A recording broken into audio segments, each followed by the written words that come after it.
Today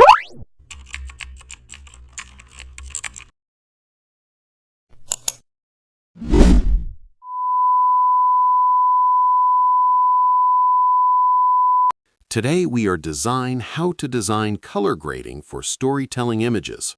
Open your photo in Photoshop and first study the scene carefully because storytelling color always supports emotion and narrative. Add a color lookup adjustment layer and scroll through LUT presets slowly while watching how each one shifts the mood. Choose a preset that strengthens the story tone, whether it feels warm, dramatic, or calm. Reduce opacity so the effect blends naturally into the image.